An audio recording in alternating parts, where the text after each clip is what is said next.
I didn't know that. Thank you.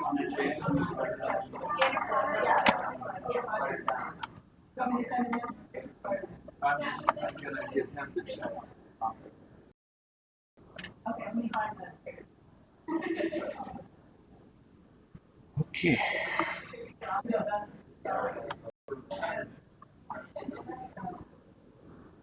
Sorry, I know it's far away. I'm working trying to get out. No, I'm just thinking. We'll still keep going.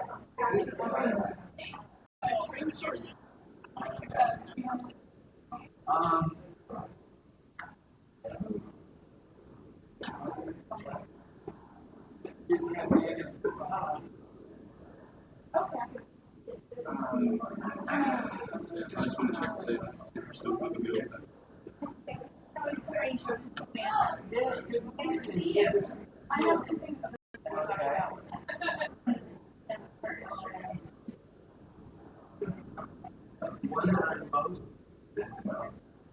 Well, it's true.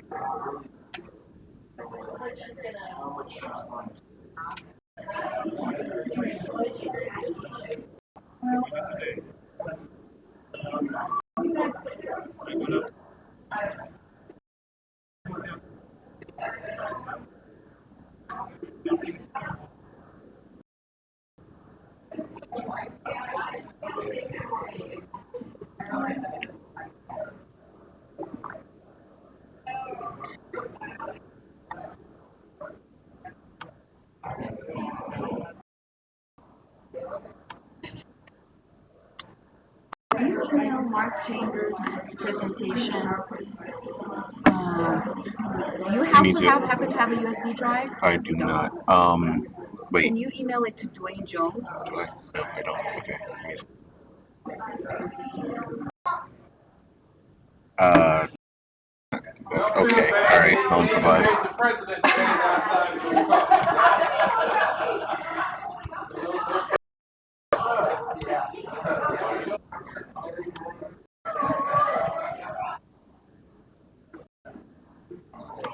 This PowerPoint.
We're up and running. So, yes, thank you.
Hopeful.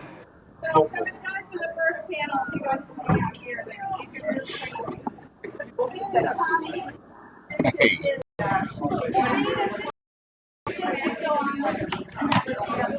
Okay. You want me to try to corral my panel members? I'll lead by example. You have smarts. I actually am not how are things with you. Pretty good, pretty good. So, Let's see, we got exchange. yeah, got a show. It is so much more convenient to do it. Isn't it though? You know? It makes life so much easier. Although my mom and my mother-in-law still need me to make them a little brag code because they're like, I just want a picture that I can just. And what kind of. So, and I'm past that. It's good for me to know. I'm peering into that. Yes, Yeah, exactly. Yeah. He's So, a like, yeah, there you go. That's what I was going to say. Around 7, you know. Although it still cannot be as bad. Like the girls are eating, so it's a little rough and tumble. So he ends up like that. That's about 6 months. But when you come here, so my sister's always smiling. Out on that one. He's trying to ride with me. His teachers were cracking up at me. And I'm like, you're already not going to be a jockey. Like, so you just need to let that dream go. Exactly. Oh, I'm good now. But thank you. Appreciate it. It's like that is not in your future. Yeah. So funny. Yeah. But it's great. He finally, Oh, okay. like, good. Here's great. What else is new? People that you and they have a little bit of rebellion. I think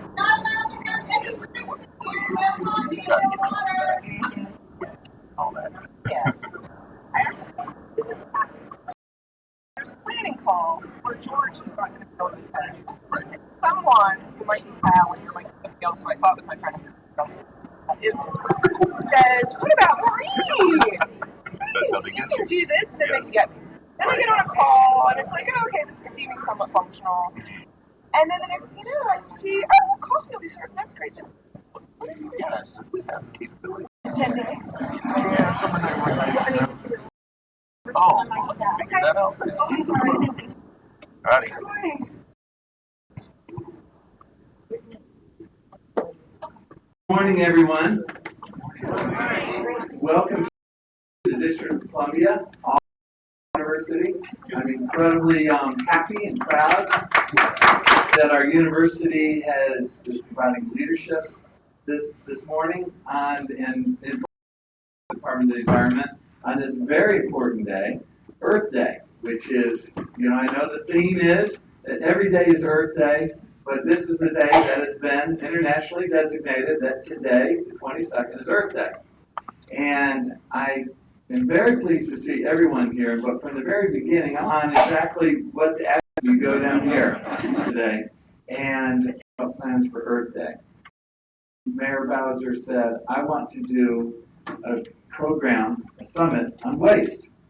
Now, usually elected about government waste, but now I know she was much more expansive about that. And I think that what we do is leadership in DC, and we've added great wonders to all of us. Thank you very much, everybody in the city.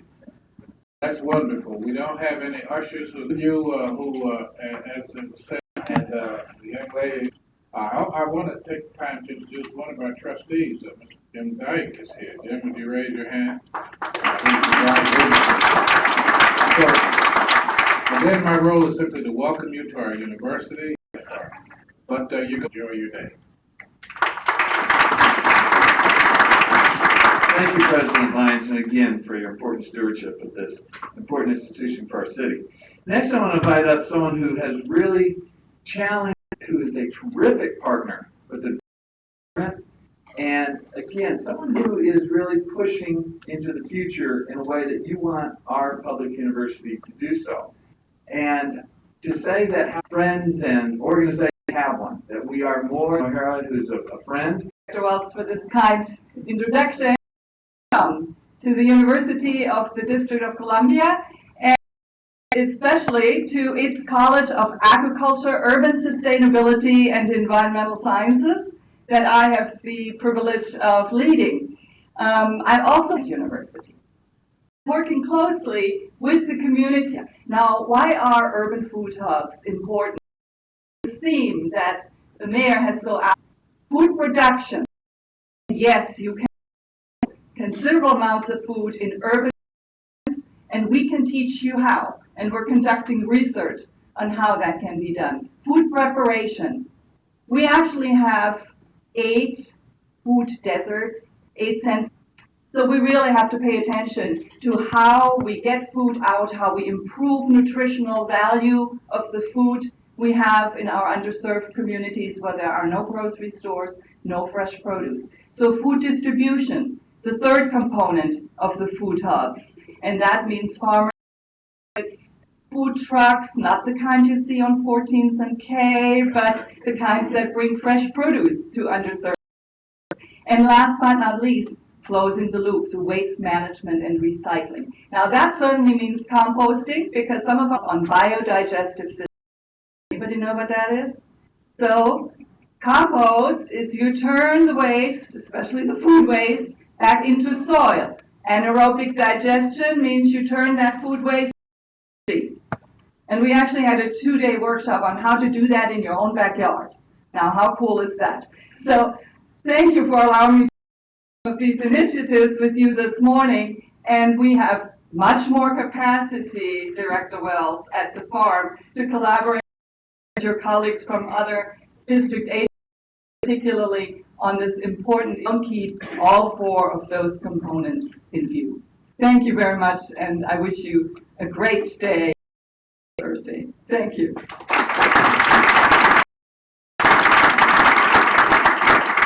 Interim Director of the Department of General. And then also, I want to acknowledge my staff. One of the things that the mayor decided when she put together her 100-day, whether we embrace this or not, and which elevated it, rooted it in, and now the Urban Sustainability Administration, so we don't forget who they are.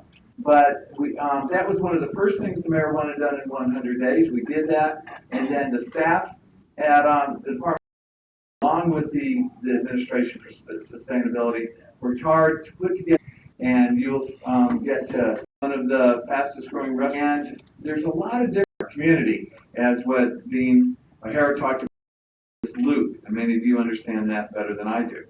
So let's get started, and I know that I'm seeing this, so the next thing that we're going to do. While our speakers are coming up, I'll just briefly introduce our panelists today on Keystones of the Sustainable DC Plan. And we set out goals to really reduce the amount of food waste, to look at this holistically. So we'll begin with Mark Chambers. I'll just go through and quickly introduce everyone and then let Mark introduce himself. So Mark Chambers is the Sustainability and Energy Management Director with the DC Department of General Services. We are joined with Alexander Moore, the Chief Development Officer of DC Central Kitchen, Maureen Holman, the Program Manager for Sustainability for DC Water, Kathy Hollinger, the President and CEO of the Restaurant Association of Washington. So this is such an important conversation for us to have here in DC. 30 to 40% of all food generated in the U.S. is wasted every year. So that adds up to almost 20 pounds a person. So we're really looking for ways to be innovative. So each of our panelists will begin with a brief presentation and sort of give a little bit background on what forward your PowerPoint if you have one for you.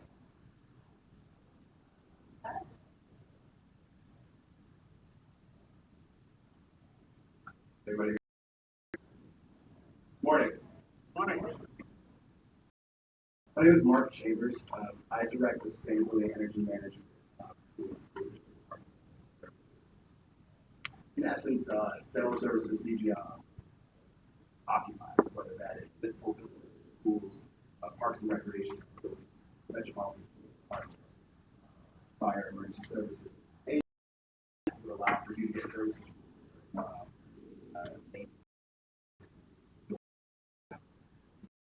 Also, in particular, have invested input and output for those facilities. Now, a lot of people that know me know a couple things. One is that I eat apples whole, which means that when I start eating an apple, I don't stop until it's all gone. Seeds, core, whatever it is. I haven't tried it. It's liberating. And the other thing is that I've been waging what I could describe as a mini war on food waste over the last 18 years in our facilities. And the battlegrounds for that particular war that we've been talking about. And so the first kind of battleground has been the hauling contract. What we did for the city, potential for us to importantly, I think it was a signal to approach it when it's getting picked up. Real-time data on what these routes are, where trucks are, will start to give us data needs that we better manage our buildings. That was kind of the first battleground. The next battleground, schools going to represent that of our decisions to begin with, so that meant resizing and redistributing thousands upon thousands of bins to public schools, making sure that they have the right size coders and dumpsters outside and they were picked up. Right? That started a process of giving us all of those started to kind of, I guess, was kind of starting to really into waste hauling, seeing how that works, but pros and cons of that. That grew into last summer, pulling all the food waste from the PR, the Parks and Rec feeding centers during the summer. So we were hoping to be reintroducing that concept to a much larger school age kids. And then that rolled into this fall where we began an opt-in program for schools that want to participate in food waste hauling. Right now, we're up to about 59 locations that we pulled somewhere in excess of about 100 tons of organics. It told a lot about how this process works. That's where compostable, made of 100% post-consumer recycled content, and then get her lunch and sit down and talk with her friends, and all of a sudden, lunch period is over, and you have to reevaluate our metrics. And so that's kind of where we're starting to really get a handle that this is a very holistic, very complicated problem, but it's one that we're fully committed to being able to dive into. Is the idea of how the outside of the building can have a much transformative impact on this important problem. So that's what I'm kind of excited to talk to you about today. Hopefully we can kind of get to a place with the net value that we're adding. Happy to talk about it. Move on. A different lens. There is a huge difference between saying that we're preventing waste by finding some use for opportunities presented by otherwise waste resources. And that's really what DC Centrification does. When people want to PR is a good business that provides win-win solutions for everybody involved. I have a few things there. One was the waste of food at his nightclub and other restaurants across the city. Two was the way we handed out food to homeless people in our community and considered that sufficient. It wasn't enough. We put down all the stereotypes around balanced, nutritious meals. Deliver those meals to other nonprofits across the city. And, when the choice is between we provide surplus food to a non up the food chain.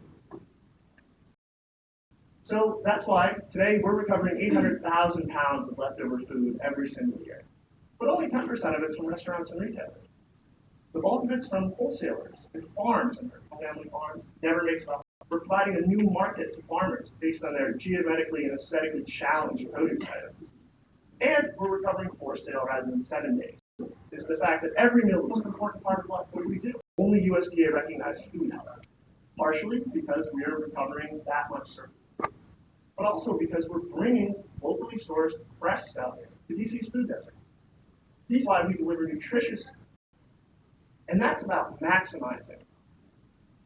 It's great to say that 800,000 pounds of food that might otherwise go to waste is fed much, but to provide sustainable employment opportunities, for short-term, that's going to be the lens I'm going to challenge all of you to think about. Very much so.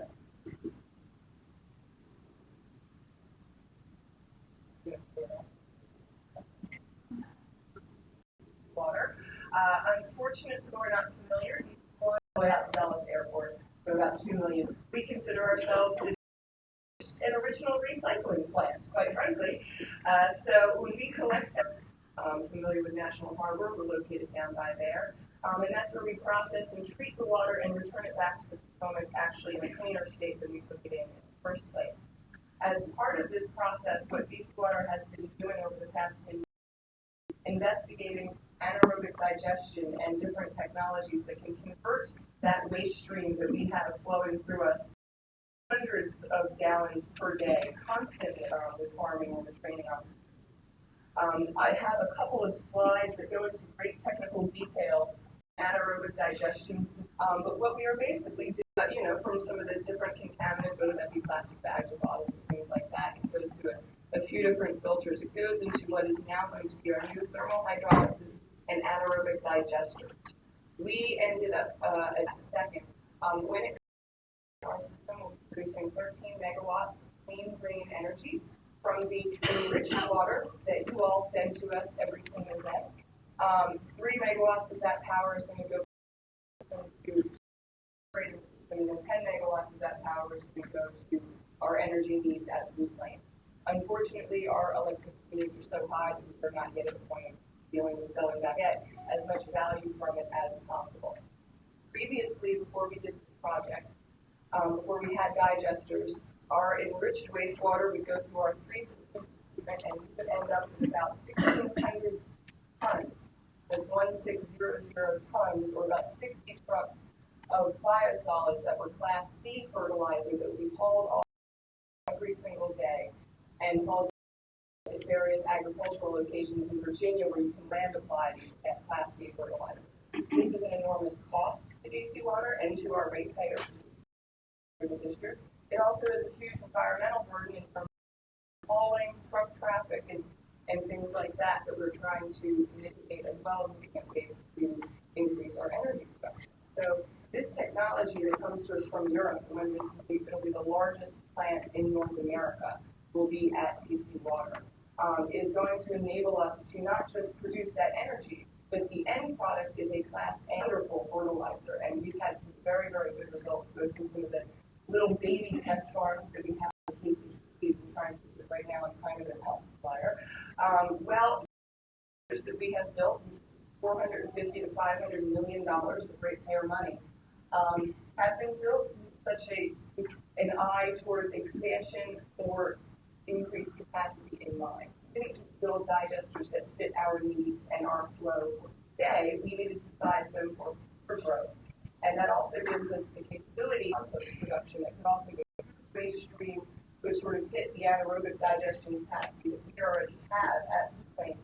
And we've realized that there's probably a really great business opportunity there for a middleman.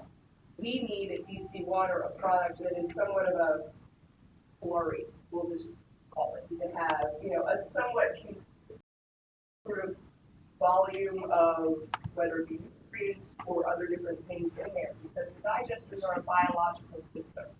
And so anything that we put into them, we have a very small pilot at one of their elementary schools. We've a little bucket of their compostable food to see what the content of that food waste is. Opportunity for that middleman brings it to us where we can then produce energy and produce compost for the community.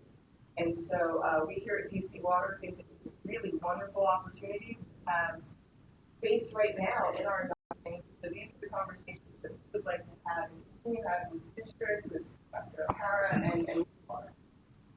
Larry, this is the best you can. My eyes are definitely challenged, so I am going to trust that we can. Right.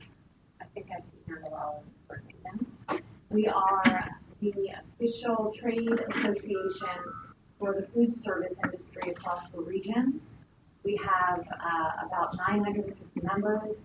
Most of our members are in Washington, D.C. We have about 59% of our membership in D.C., other, including, I think that it's always of the restaurant industry that have opened in the last year.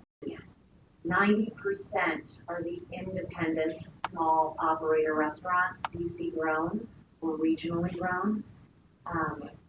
Those that have, it's an industry that really is a homegrown industry. And we love all the are immense. So I look at today as an opportunity to talk about, yes, what we're doing, but being mindful of so much more, think smarter, but have to focus the same energy, people, and resources in maintaining that restaurant a little bit. So we are members very regularly on many, many different issues. From does the tip system work in the region, to what are you doing in areas of recycling? What are you doing in areas of waste? We recently, composting programs work for them. What are they doing in areas of recycling? What are they doing in other more creative, sustainable initiatives around the region? We asked most of our DC membership for today to get an understanding of where they are. The good news is that there's a great story. They're doing a lot, but what is most important to them is that our membership, which is 4 to 1, 4 restaurants to 1 non-restaurant member, which is a distributor, food supplier, beverage supplier, or vendor community, paper community. We are connecting them so that those vendor allied members can better inform our restaurant operators on how they can engage in more sustainable efforts. What we found on a national trend, and I think that's where I am. I can't see the slide. I am. I think I'm on the national, right? But what we are noticing is that the district is not in line with what we are seeing nationally on national conservation efforts, but the region is a leader, and we should feel very good that our food service industry is listening to the 43% consumer number of we're going to pick a restaurant and eat at a restaurant that is either offering organic or engaged in more sustainable efforts. Restaurants are, if anything, they want to make sure that they are up and current with the trending that's happening across the country, but for sure locally. You can see on the slide that this was a study it was conducted by the National Restaurant Association, headquartered in the user fryer oil fat. About 3 in 10 in the trending that's happening here across the region is not only consistent, but we are actually a leader across the region. Let's talk a little bit about our member restaurants. Yes, profit margins are very, very low.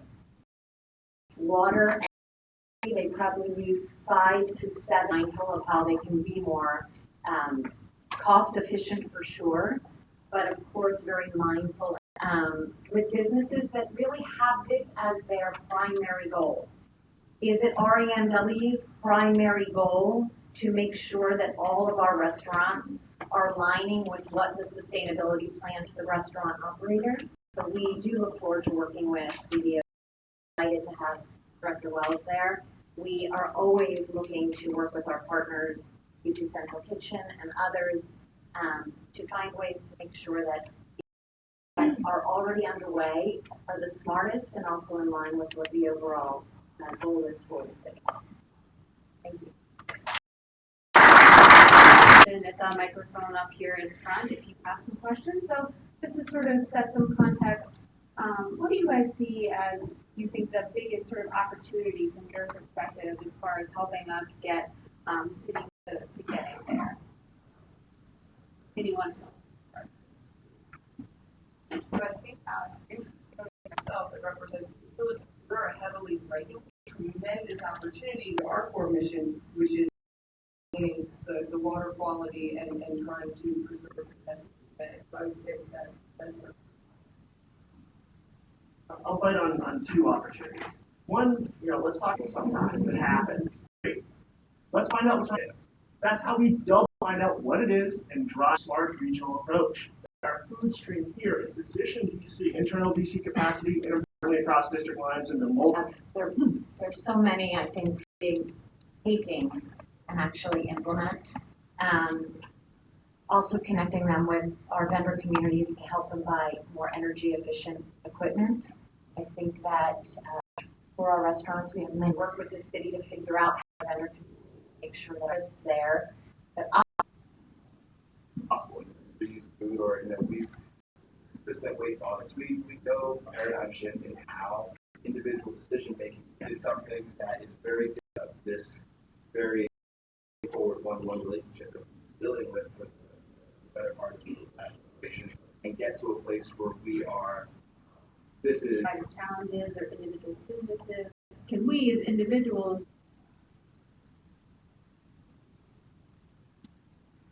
Tricky. To dovetail to what Muriel was saying earlier about the conversations we've had about the relationship, and that has led us. Everybody too still.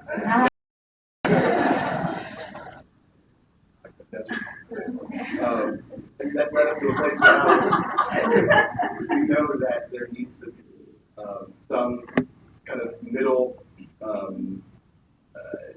growth opportunity for vendor, developer, someone to come in and say, we can take this product and transform it into this product, and then that we need help with. If we'll head to audience for questions.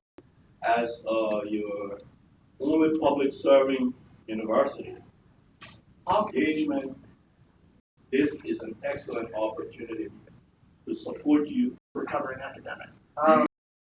And I will say this, that DC is in the nonprofit sector, but LA is in the movie industry with cars. We are the nonprofit capital of planet Earth. And that is our most badass industry. And I think there's an opportunity for UDC to recognize its land grant opportunity. Saying, this is our local industry. How do we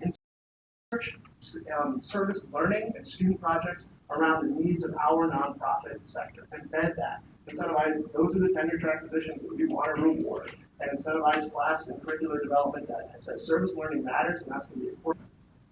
Trying to make, I have friends who dumpster, and I don't know if you're all familiar with it, but you go, especially stores, dumpsters and stores, and find gorgeous, sometimes organic produce.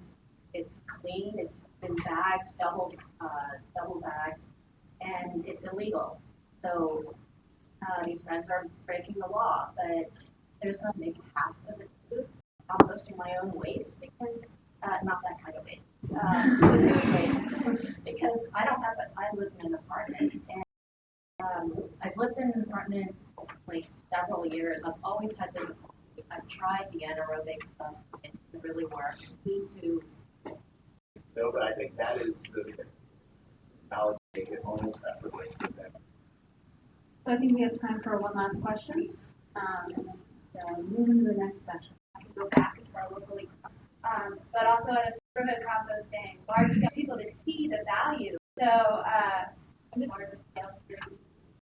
The only thing that kind of comes to mind is this other kind of larger sustainable conversations, which come to how the makeup of our cities and how exactly centralize not just food production but also food distribution. And so a lot of times more walkable, more human scale. That's when we start to reduce the quantity of purchasing at intervals, allow people to buy the food that they're purchasing more quickly before Central Kitchen can't talk about everyone to our interval of looking at those relationships. Question is where would that come from that we're looking at it? Just a random thought in coming to you is that I think one of the opportunities might be in how to better utilize whether it's public space or unused. I have, a trash and recycling, something else like that. And perhaps there's other things like land. Says have these members that are saying help give them the resources with your dollars so they can say, I can spend 10 minutes thinking about this problem. Compost and recycling are expensive work. Yes, and the problem is that people don't know this because more people are doing it than we think. And the reasons that they may not be doing is because of cost, or they're a small operator and they want to be a part of a collective neighborhood effort. But what does that look like to them? Do they take advantage of this as a way for our city, so we have an opportunity now to use that as a catalyst to push this agenda forward, talk about it, have more conversations, and let's kind of develop this that will take less. District, just to remind you guys, we have a 0 Thank you, Lane. Now, this was a great way to start our day. And I think that the way Mr. Chambers, Mark from Department of Government Services, framed it is that this is a jump off. And what you've heard today, you heard representation from the government, from government services, but also talking about from government services that we have at least 47,000 customers, diners at our schools on waste and how we manage it from the government side. And then, of course, Alexander Moore from our nonprofit sector, pushing us on reusing rather than just rather than just recycling. And of course, this is the kind of partnership. Go back to why are we here? I want to have also part of this forum. So with that, Washington, D.C., a day in the District of Columbia, and we are reminded, as I was when I spoke to, because we are indeed after that. I know, and thanks, Tommy. Tommy is being generous because he did mention that he didn't have a long time to plan this event and think about it smartly and make sure we had all the people on how we manage our waste in his ward, in Ward 6. Because Ward 6 residents told me, Muriel, I love these restaurants. We want more and more of them. We also have to be able to, our Department of Public Works Division is focused important to us as well, but also to look at how. Dr. Lyons, I want to thank you. Kitchen in the District of Columbia. So it is indeed, we were challenged to make sure we had an appealing name for the summit, and you did a good job. Because what we're not talking about is what we have, but how we did 2-year progress for 2 months was, what do you think? It was, how are we part of the department's charge now? It's not only to continue what we're doing in the plan, but to see if there are any elements that we can push forward and push forward faster. So I know that there is a sustainable city. Innovative steps to improve the long-term sustainability of building infrastructure for the benefit of residents. Part of our learning process is also to join with other cities, and foam and non-recyclables has been providing recycling in public school. Our new Green Parks and Recreation has entertained a challenge for the going to study for new options. And I should mention, have a strong partner in our oversight chair, Councilmember Mary Che from Ward 3, who's our host for today, who is working with us, and I expect to work with us and start figuring out how. So I'm fresh ideas to give challenges in this space about how we manage waste that you would think would be good for a technology challenge. I hope that you will share that with Tommy, and we will make that part of our technology challenge coming up. Enjoy the rest of the afternoon.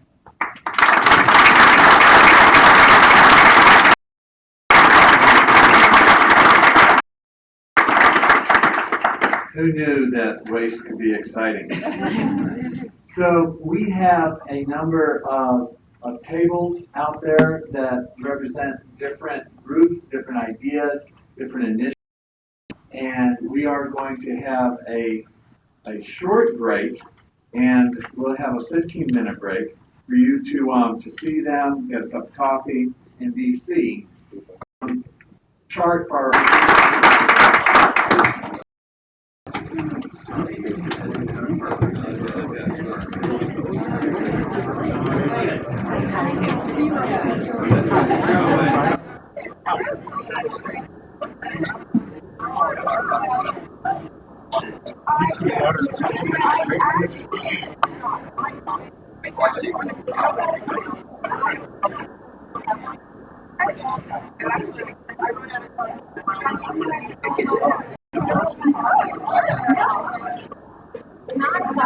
Hold on, thank you.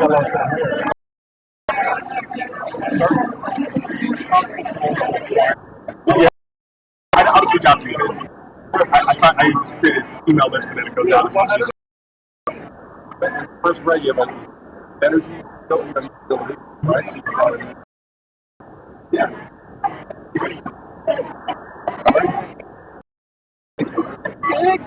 Good. I saw you from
Well, as far as I can tell, it's going fine. I don't have any audio on my end, but I can tell it sounds like it's running. Watching. So. That's good. Yeah, no problem. Right. Our library. As long as you don't say anything too crazy, you can usually kind of sneak by.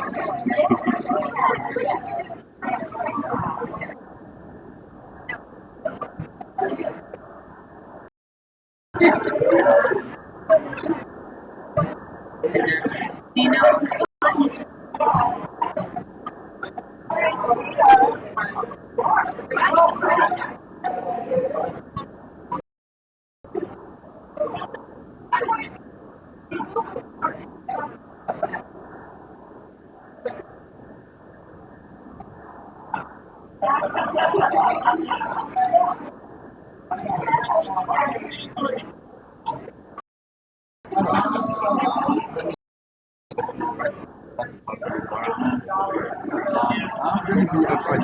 Thank you guys. Let's trade emails. I'm happy. We have tons of stuff. So Alistair Summer, the president, is one of the world's leading experts on sort of creative uses of food. And I'd be happy to. I have my email there, and so we'll be in touch. I'm hoping when I talk there, you guys. 3 months. Watch it on your. Hi there. Hi, sir. Sir, nice, excellent speaker. Thank you. My wife and I enjoyed it. Do you have a business card? I do. I'm with the Chamber of Commerce. What do you? DC Central Kitchen. Yeah, we have a website that dedicates to, in addition to our official website, that dedicates only to restaurants. And you'll remember. Yeah. For Thank you so much for putting us together. This is fabulous.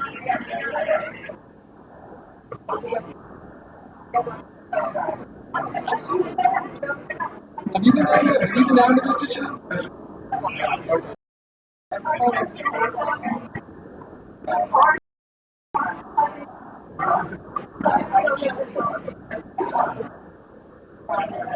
I would love to figure out that compost. There's going to be such a cool story and visibility piece to figure it out.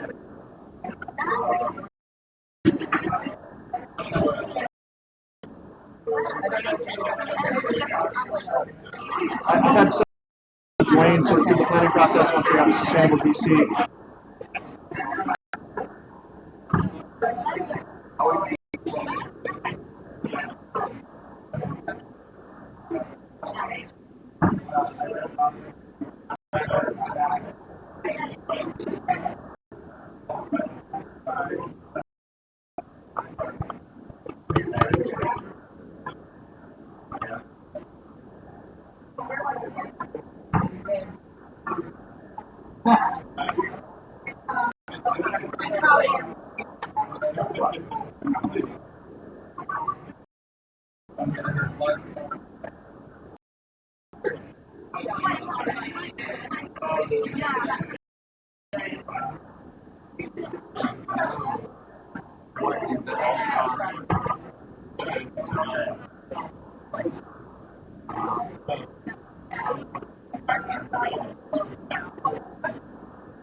Okay, welcome back, everyone.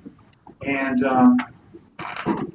I know that, and how we're going to conversion waste management, waste coordinator for the office to the private sector, and what the it's not just investment legislation, what's the regulations, things that you heard about today, and that's the kind of clear pathway that we need to give so that everyone knows what the goals are, but how we're going to get there. Environment, who are, as you may have dealt with them, to say what the results are. So with the Department of Public and Welfare. Before I start, to thank everybody, thank you, who was involved in planning this wonderful event, from the mayor's office to UDC and the environment. Thank you very much. Can we give them a round to help me, because standing here. So let me tell you about solid waste management. Actually, let me tell you a little bit about me first.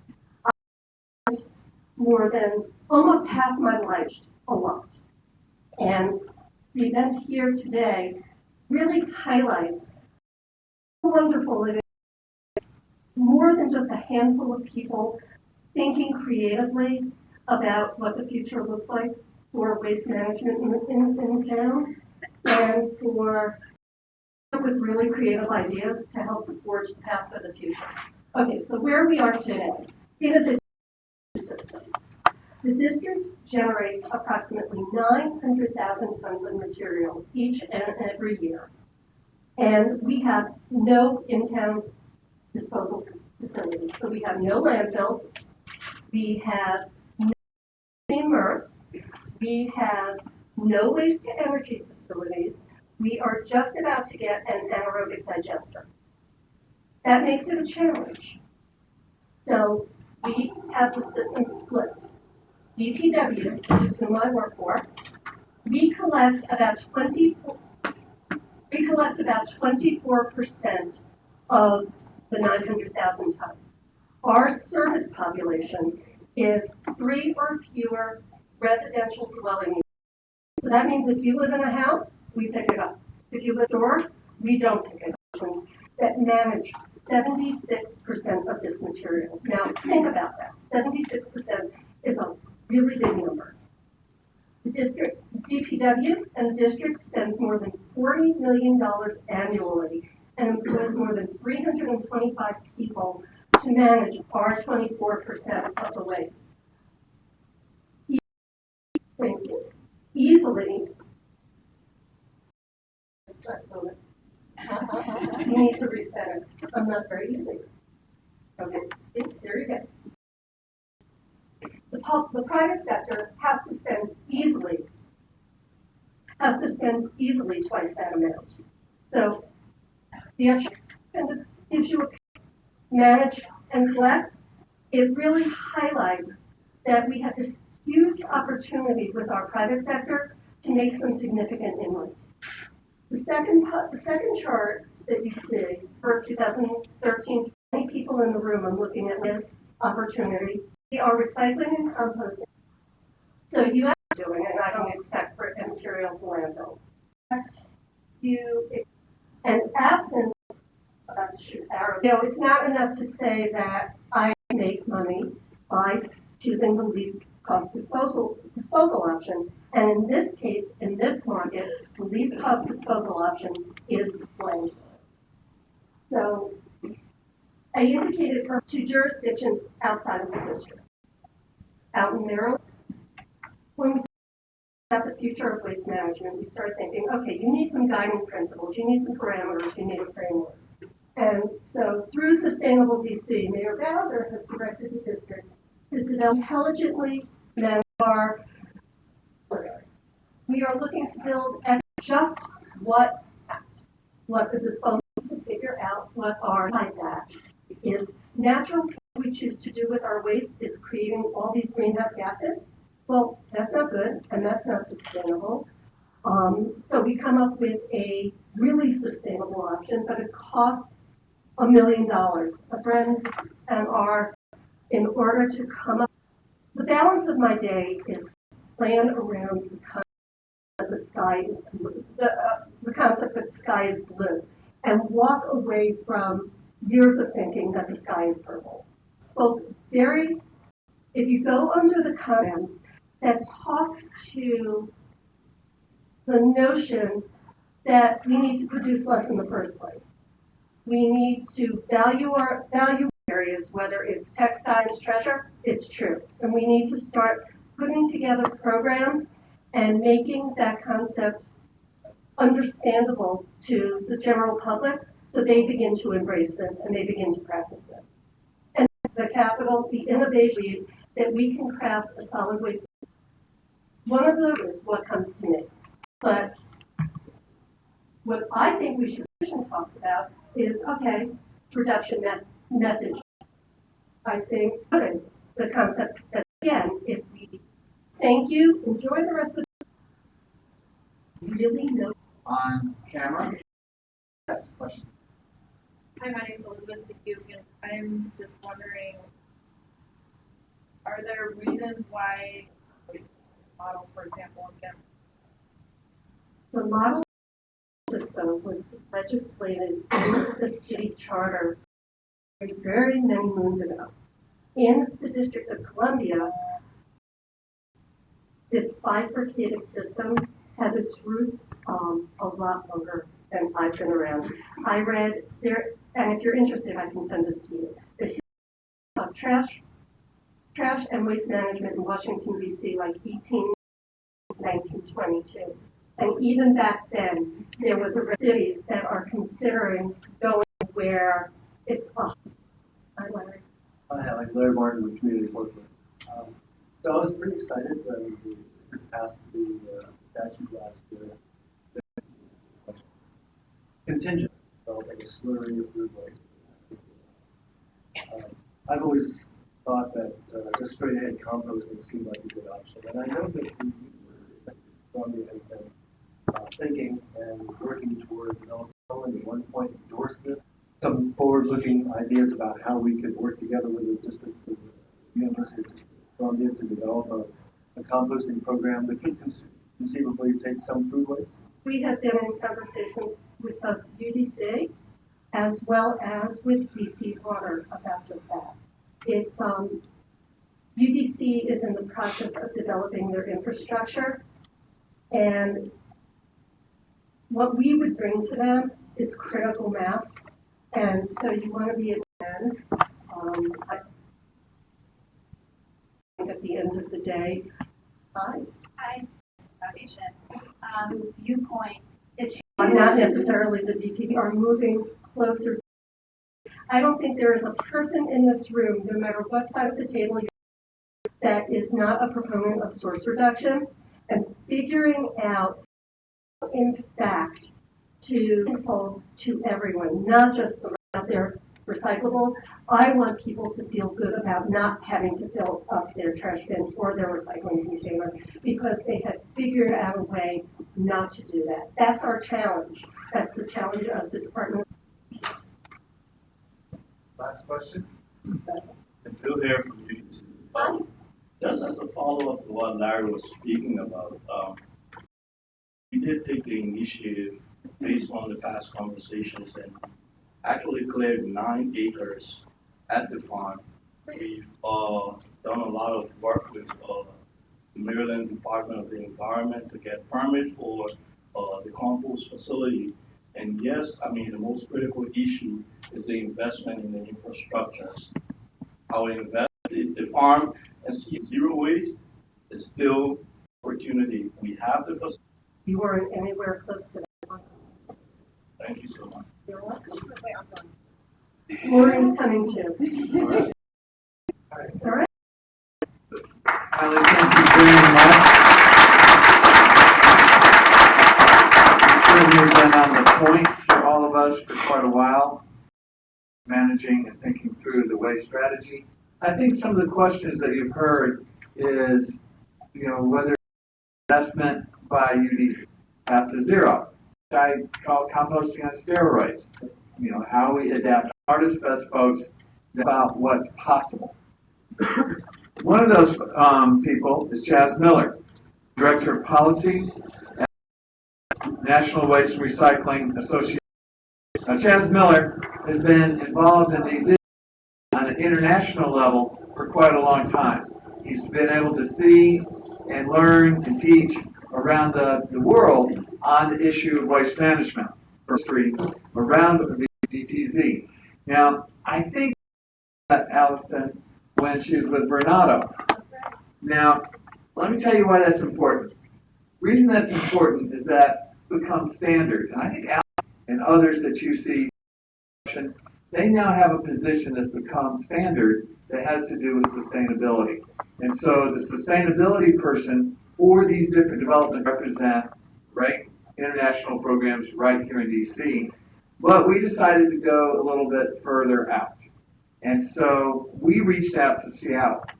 Seattle is one of the most progressive of curbside recycling and other. Seattle is sharing best practices with us to the same size. And you can talk to us about actually. We brought Christian Edmonton, Canada, impressive, of solid waste management from Germany.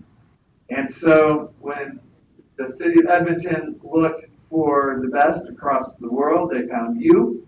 And you are the team that is batting. Back in 1970, everything that went on that day. But you're doing it at a time. One of the predominant was recycling, was waste. One of the predominant things was recycling. To the curbside programs from newspapers, the EPA making one of the bigger mistakes it ever made, which is hiring me to work in recycling at the agency in 1976. Now, the good news, since 1970, all of today, as we did the amount of waste we make, we're no longer the Saudi Arabia of trade with electronic media instead of paper. 20 million tons of printed paper no longer exist and are simply not available for recycling and disposal because we don't make them anymore. It's lightweighting. What you haven't seen are ads from hormones of raw materials. They're disposing of it. Improving recycling and additionally learn to recycle right. Large carts. Vans. Vans, however, only work if all of these things are most effective. Now, what you want to do, recycling, that was that. This picture has, we have to make, driving down the street coming home from work, and he actually thought I had no idea this many people on our street recycle. This is awesome. Jerry Powell, who's a leading recycling in the country, used to tell a story about the one house. And we was also looking at the contents to see how well people recycled. And as he was driving down the street, he noticed the car about to back out from the house without a bin. It stops, guy gets out of the car, runs to the garage, gets his blue where nobody knows anybody else's business. Reliable. Keep America Beautiful has some, we will often see those little messages okay, but all those people in multifamily have to go about doing it. Next to a bag of locally produced, right. We'll put the right materials into the, and again, not to beat a dead horse, but program is they did. Right. Next, we will hear from Al. Opportunity to trip over my chair room. Yeah, it's I have one at DTC. It's something that is important that in the commercial real estate world, a fashion survey in our buildings and ask them what is important to them. Very tangible or other kind of waste production low amount, or should it depend who's doing the hauling. We want to make it as easy as possible, and that's a place where sort of the commercial real estate sector would love to partner with the city in coming together with some engaging and interesting, because in our office buildings, we have a limiting level of control. So we okay, you need to do this. Sometimes you need to provide buildings in Texas for this crew that was, it was specific to this group of people in the building and what they were interested in. It was kind of movie poster takeoff. And so my favorite one was a picture of Yoda wearing sunglasses, and it said, "Recycle, you must."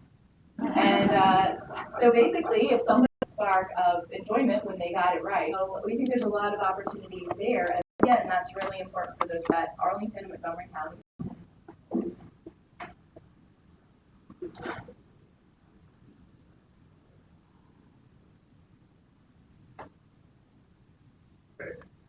Making an announcement about our composting department today on Earth Day, and tell them I was busy with Mayor Bowser. I'm sure you'll understand. Let me tell you a little bit about Seattle while the PowerPoint catches up here. We have about 630,000 residents. How many residents in the district? 40,000. Oh, there you have it. But I think we have a little bit better football team. So,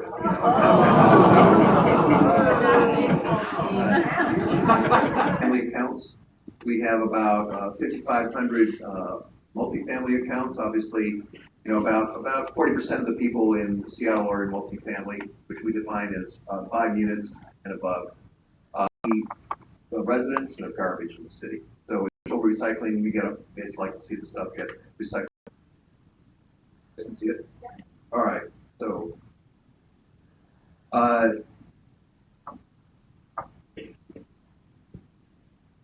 I'd rather have it so I can see it than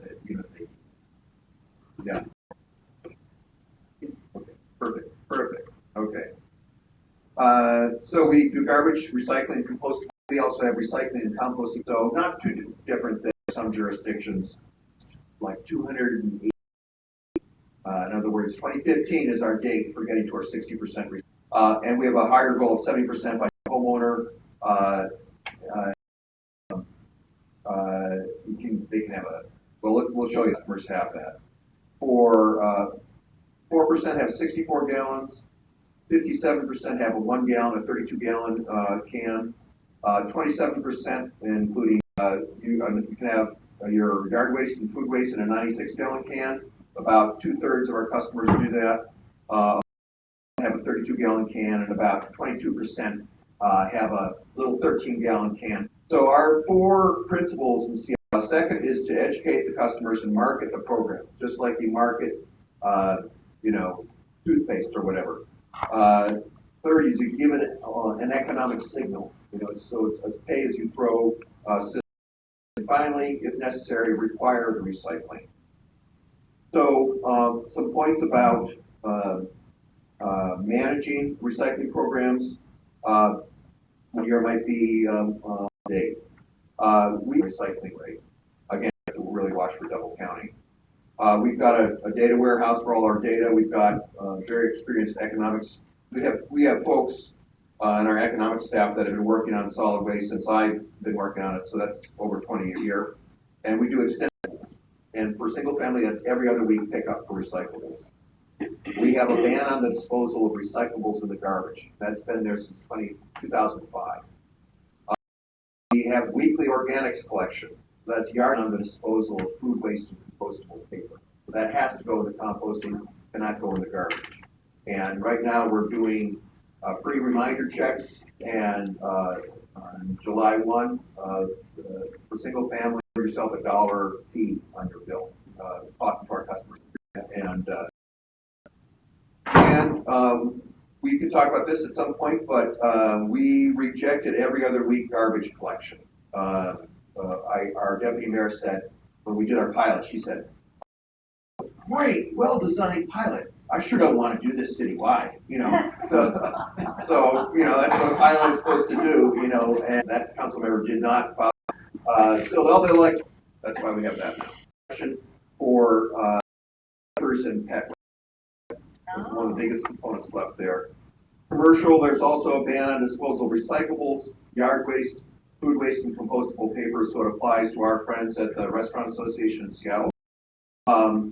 Also, quick serve restaurants are required to use recyclable compostable serviceware and provide opportunity for that to be recycled or composted.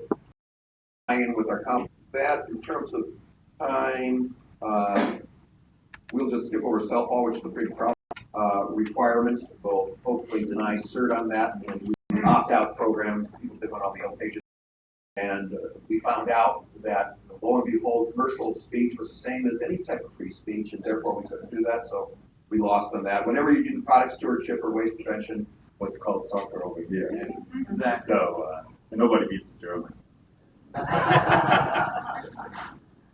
Anyway, welcome. I want to thank the district for inviting me here to talk about what the city of Edmonton does with this. Leading into a technology project where with Canadian technology right about going. In the last, at that time, the city extensive search on finding and involving the rest in the city. And in 1994, the city put a plan for this mixing of municipal solid waste. Because it cleans the stream a little electric at the Edmonton Waste Management Center.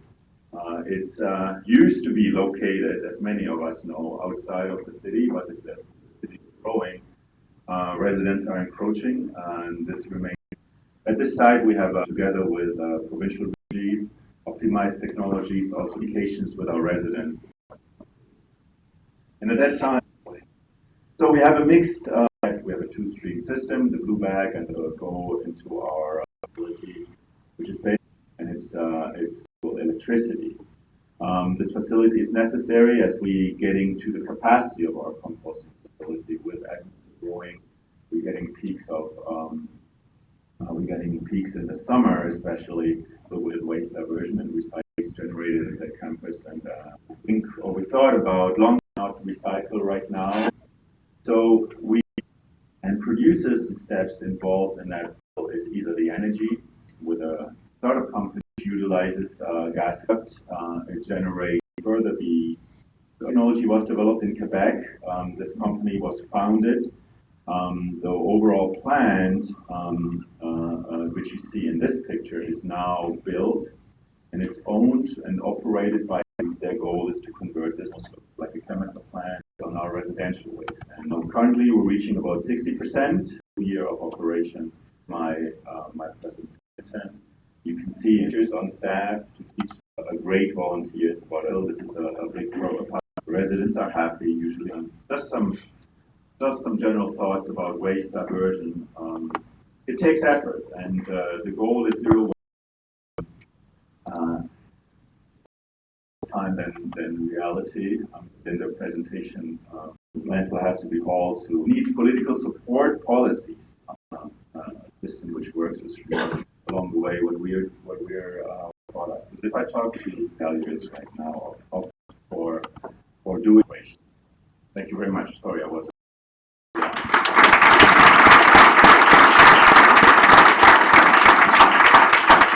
That was terrific, and I tell you, this whole changed pretty. And let me ask, starting with you, Trubelsky, in to a landfill and we bulldoze it in.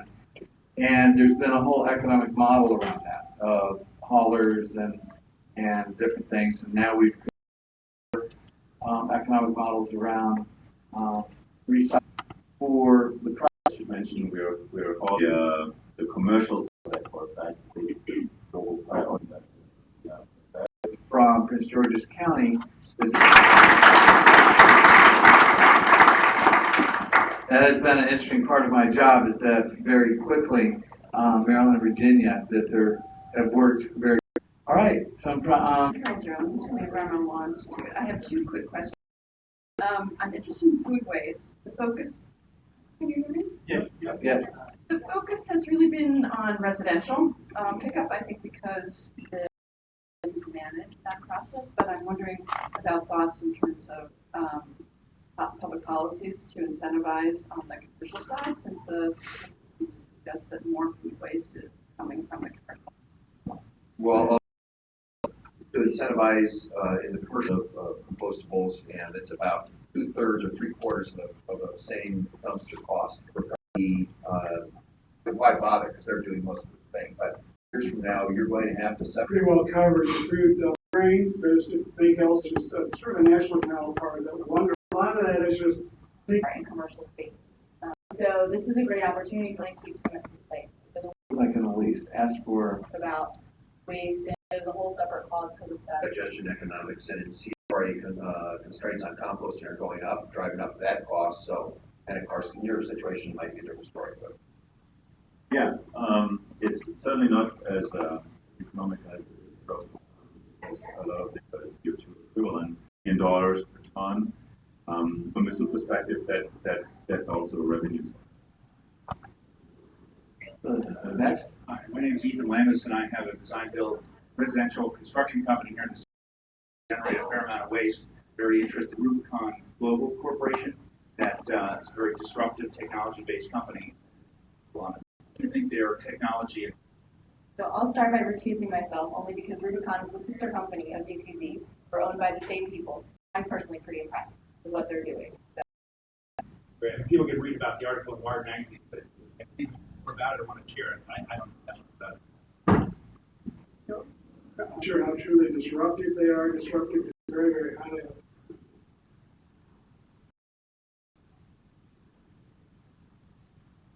Hi, I'm Krista McDermott. I'm with Scrap DC. We're a creative reuse center here in the district.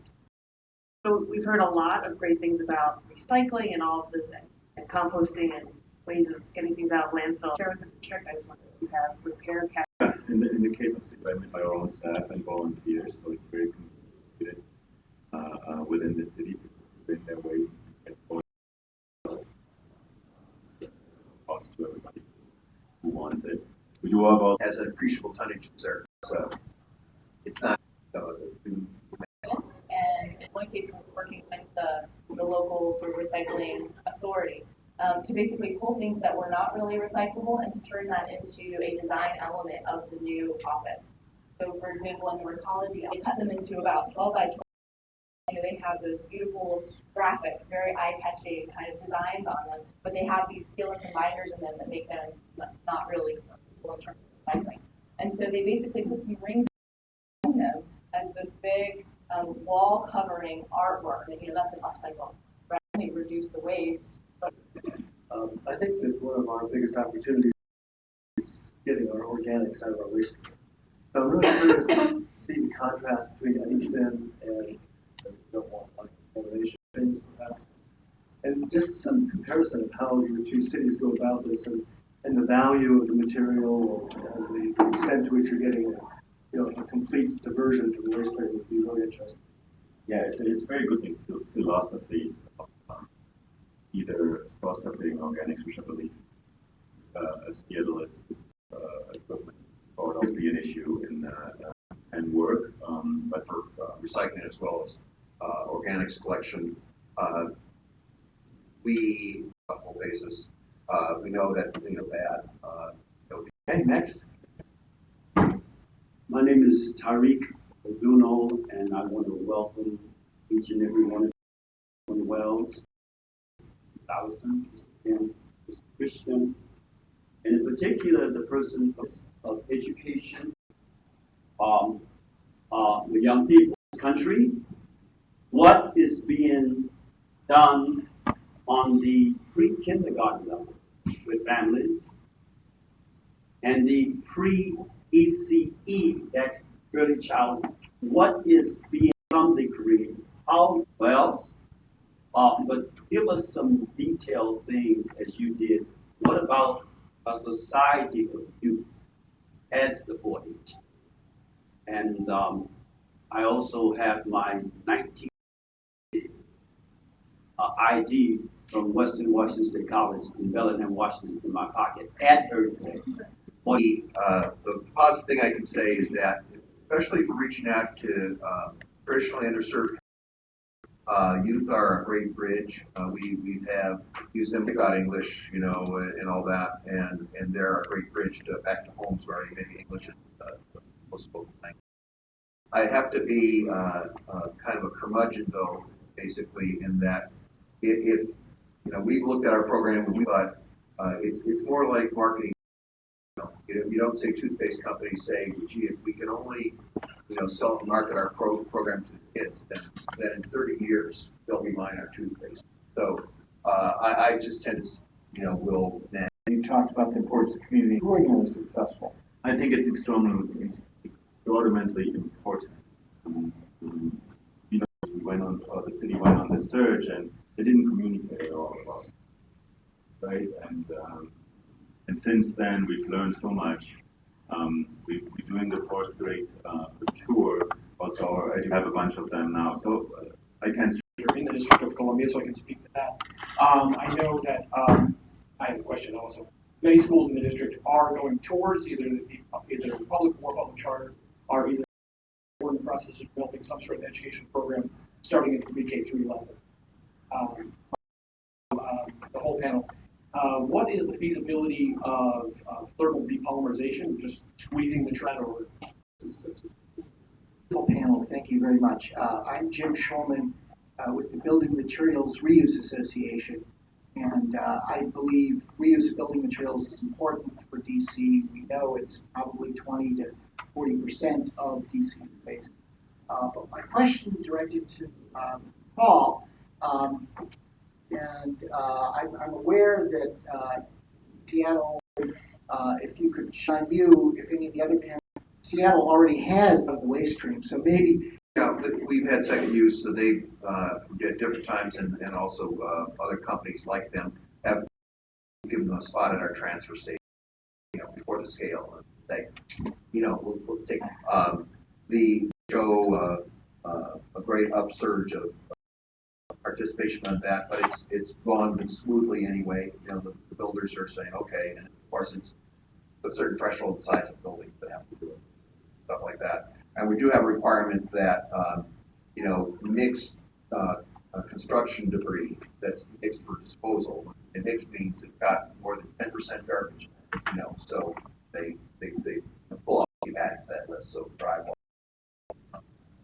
And we keep score on that in our C&D numbers and overall goal, which is an MSW. But working construction development, we all know that it's a much better environmental output. There's a delay, things are running more fast. If somebody calls us, we go out there, that sort of thing, factor, that's how it'll be successful. Sound like the provincial government a lot of money into the process to what we gosh, points, my understanding, you probably know more than I. At certain points you get a lot of us. And as we've been challenged by our national and international panel on what's possible, and certainly a lot of the ideas that are in this room are possible, that's the partnership that was forward, and what we do is up to us, whether it be our public officials, plus our students that are here from AU. So thank you to everyone. Now I'm going to end with saying that our wonderful host UDC, they have a newly constructed green roof for food production. So for those that have time, that would. The lawyer, the person saying, bring the lawyer to the money. Charles Hamilton Houston of Howard University. 15 seconds. Thank you. Yeah.